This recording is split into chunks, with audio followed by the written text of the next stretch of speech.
మనుషులు అర్థం చేసుకునేందుకు ఇది మామూలు ప్రేమ కాదు.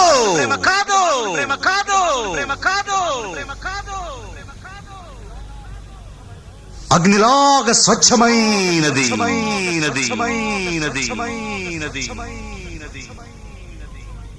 గుండెల్లో గాయమేమో చల్ల